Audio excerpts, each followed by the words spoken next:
Mag-share muna tayo ngayon. Nag-live na. Video to para may post tayo mamaya. Si ang lola nyo nakahiglas na dahil hindi na makakita ang mata pag nagmamanicure. Halata na talagang tumatanda na. O, aminin na natin yan, ha? Ayan. Natapos na ako sa kamay, dito naman ako sa paa. Less pa rin tayo ngayon dahil kumikita pa rin tayo, hindi tayo nagugutuman.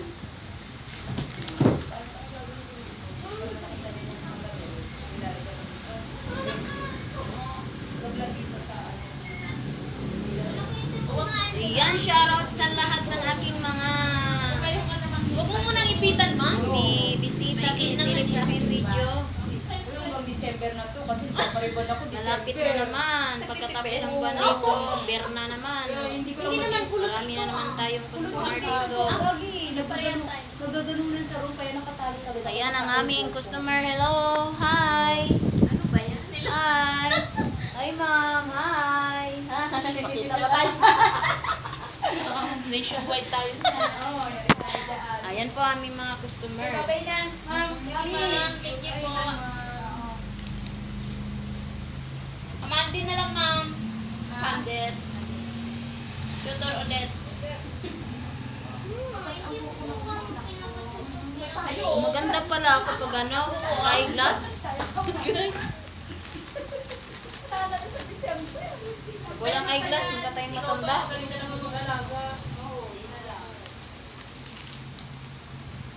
Larong salita, guys. Larong salita. Ayan na.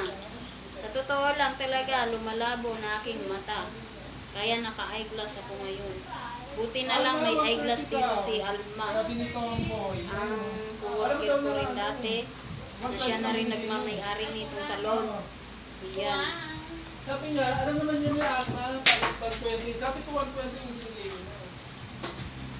65 na pala. Hindi, matagal na kasi ako hindi. Bumili. Oo. 65 daw isa. Kasi sa inisip na kinata. Punta mo nga si papa mo. Kumuha ka nga ng ano doon. 1-3. Bigay mo kayo ng time. Pamunta ko sa ito eh. Ayun na. Ang galing Lakad naman na. ang sagot niya ni Mai. Ang galing.